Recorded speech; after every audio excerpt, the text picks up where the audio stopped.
Da li osjećate kako nam se pod nogama ruši tlo na koje smo navikli, dok se granice Europe tope pod naletom reke ljudi, a proročanstva pisana previše od jedne decenije ostvaruju brže i strašnije nego što je iko smeo da pretpostavi? I tu dolazimo do ključne stvari, jer ono što se dešavalo krajem jula 2026. godine na vrelim afričkim obalama i španskim granicama više nije obična vest iz crtica dnevne štampe, već tačka u kojoj istorija dramatično menja pravac.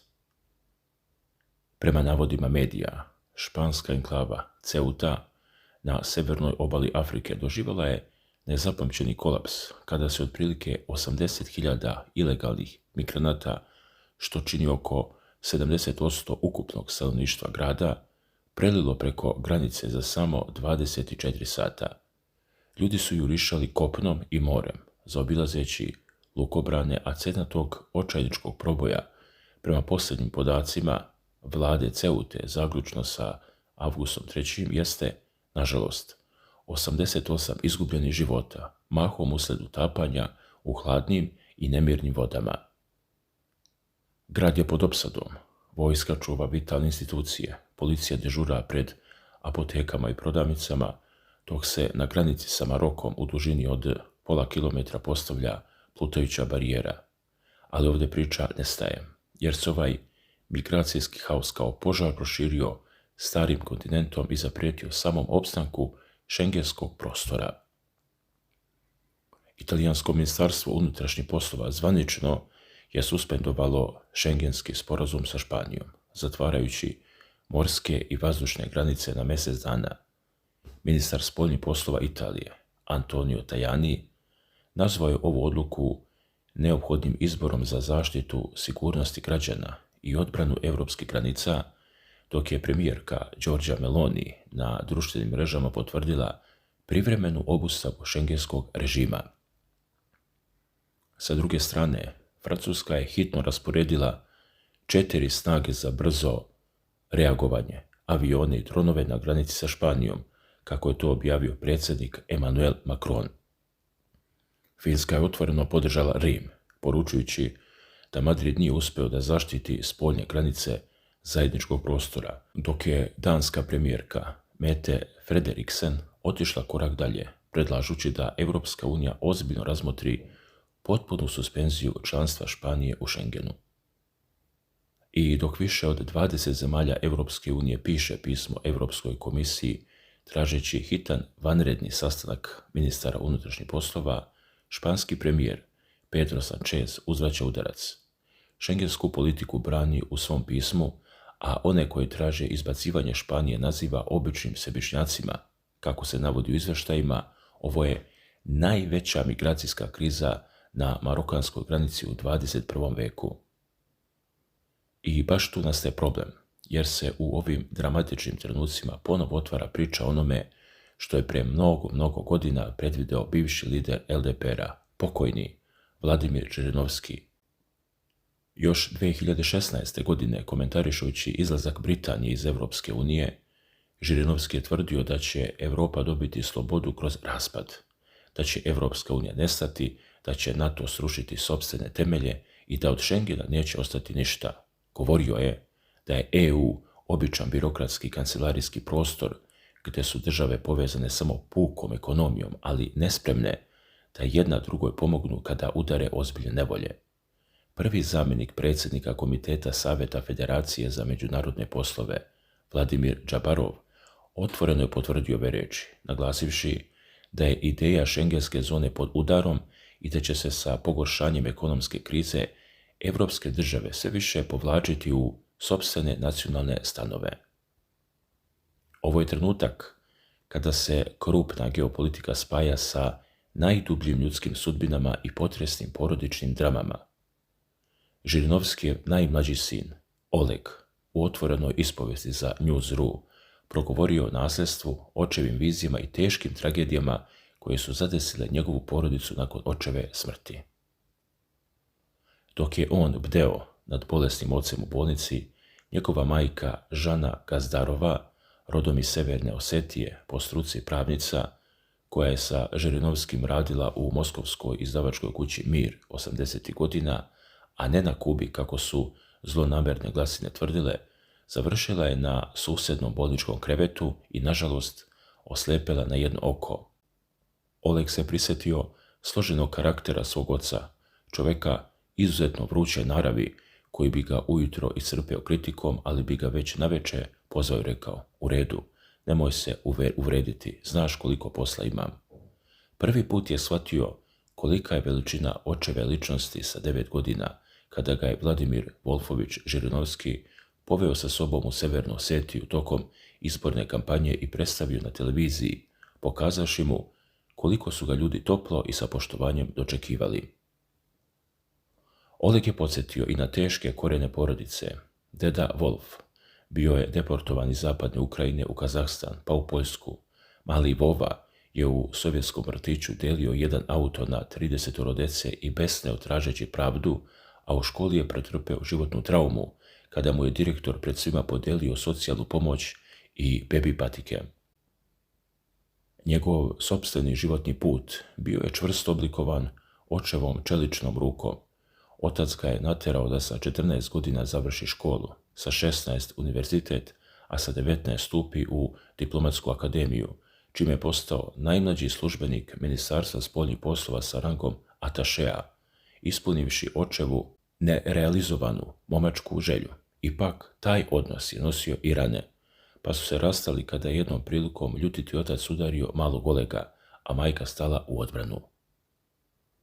Oleg je otvorio dušu i u moćnoj borbi za očevo nasljeđe, otkrivajući da njegov stari polubrat Igor Lebedev, koji je prema izvještajima medija emigrirao i promenio ime, aktivno osporava njegova prava na porodičnu kuću u selu Darino kod Moskve, prodatu po ugovoru trećim licima, za razliku od moskovskog stana, gdje su stvari raznete, a tajni sefovi sa novcem i relikvijama misteriozno isprašnjeni od strane onih koji su ih u međuvremenu obijali.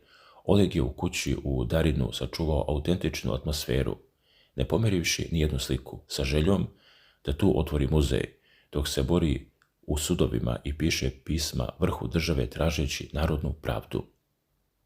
Slušajući te reči, jasno je zašto su vizije Vladimira Žirinovskog ponovo na svim naslovnim stranama. Još 2014. godine sa skupštinske govornice on je nacrtao mapu sveta koja briše unipolarnu dominaciju Sjedinjenih Američkih Država, tvrdeći da će do 2050. godine planetarnu stabilnost voditi 5 centara moći: Washington, Brisel, Moskva, Peking i New Delhi. Prema rečima političara večerke Anastasije Bocan-Harčenko, taj takozvani Pentagon tačno je podelio interesne sfere. Moskva će štititi Centralnu Aziju, Tursku, Iran i Afganistan, Washington preuzeti Južnu Ameriku, Peking i Delhi upravljati jugoistočnom Azijom, a Brisel Afrikom, dok će se Ujedinjena Europa na kraju vratiti saradnji i prihvatiti povratak Ukrajine Ruskoj federaciji. Ljudi, i tu dolazimo od onoga što ključno objašnjava samo suštinu sukoba i specijalne vojne operacije. Žirinovski upozoravao da, ukoliko se unište ukrajinske oružane snage, Rusija će morati direktno da se bori protiv Poljske, čija će vojska biti raspoređena na ukrajinskoj teritoriji, kako bi se izbjeglo direktno uvlačenje celog NATO pakta i rizik od nuklearnog udara. Još u decembru 2021. godine najavio je tačan tog događaja, poručujući da mir nije opcija, jer je kijevski režim uz pomoć zapadnih nadzornika odgojio generaciju koja u ruskom stanovništvu vidi najvećeg neprijatelja, tvrdio je Žirinovski. A Žirinovskijeva ćerka podelila i njegovo proročanstvo da će Volodimir Zelenski biti, kako tvrdi, posljednji predsjednik Ukrajine, dok je sam političar tvrdio da će se istočni dijelovi te zemlje ponovo vratiti u sastav Rusije, da će se NATO potpuno raspasti 2026. godine, a da će Amerika promijeniti kurs i formirati uniju sa Meksikom i Kanadom. Dalje, Žirinovski je tvrdio da Rusija mora da ide do kraja i, po znacima navoda, odrubi glavu zveri u Londonu, jer bez toga nema trajnog mira na evropskom tlu. Prema njegovim beleškama, 2030. godina označit će kraj globalne krize. 2036. godina doneće nestanak i Ukrajine i NATO pakta. Do 2040. godine uslijedit će ujedinjenje slovenskog sveta, dok se do 2050. godine očekuje potpuno formiranje ruskog geopolitičkog moćnog carstva i povratak ogromnog kapitala iz offshore zona nazad u zemlju. Također, Oleg se osvrnuo i na savremene prilike, ističući da evropski lideri danas izgledaju kao da su pušteni iz ludnice, dok sa ponosom ističe da je uz Rusiju i Vladimira Putina koji osigurava mir i stabilnost, verujući da Putina treba podržati da vlada još mnogo godina. A što se tiče javnih ličnosti i umjetnika koji su napustili zemlju nakon početka specijalne vojne operacije poput Ale Pugačeve, o kojoj je Žirinovski nekada oštro govorio, Oleg smatra da onima koji su se pokajali i nisu pljuvali po otadžbini treba dati šansu da se vrate, ali da moraju da pomognu frontu i pozadini. Sam Oleg ostaje u Rusiji, ponosan što je ruski čovjek, ruski Žirinovski, koji ima ponude od federalnih stranaka za ulazak u izbornu trku za Dumu i uverenje da prezime Žirinovski donosi najmanje 10% glasova, iako mu je sada prioritet pobjeda na sudu i služenje otadžbini.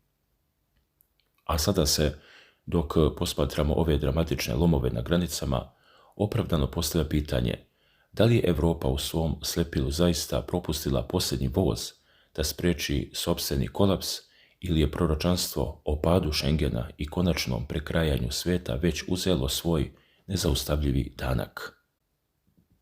I dok se ovi prizori smenjuju pred našim očima, dok se svetski mediji utrkuju ko će preneti hitne vesti o novim incidentima, haosu na granicama i zaoštravanju diplomatskih odnosa, jedno pitanje ostaje da visi u vazduhu i para nam misli.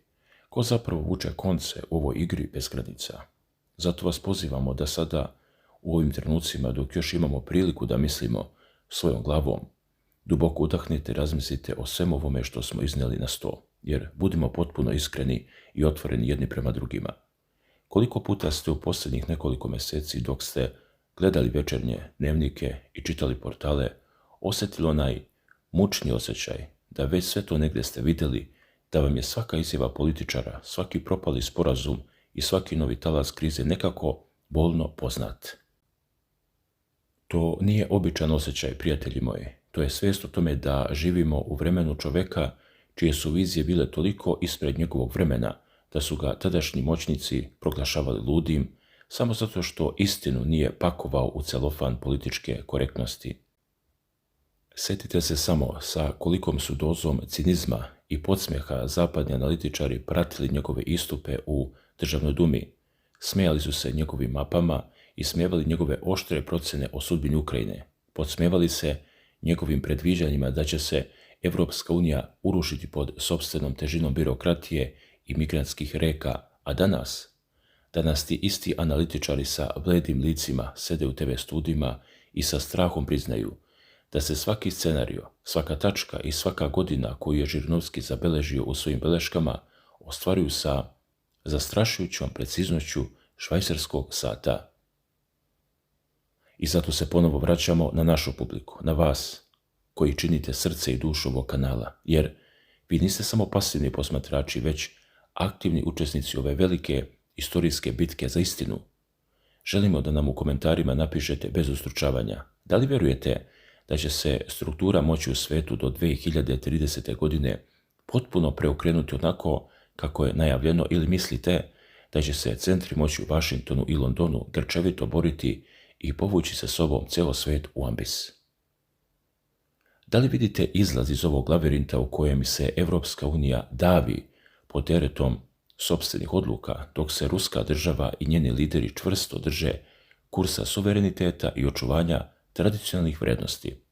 Ostavite nam svoj komentar, podelite ovo sa prijateljima, pokrenite diskusiju koja se čuje daleko izvan ekrana, jer danas više nego ikada važi ono staro pravilo: ko ne pamti istoriju i ne sluša upozorenja mudrih, osuđen je da je proživljava na sopstvenoj koži.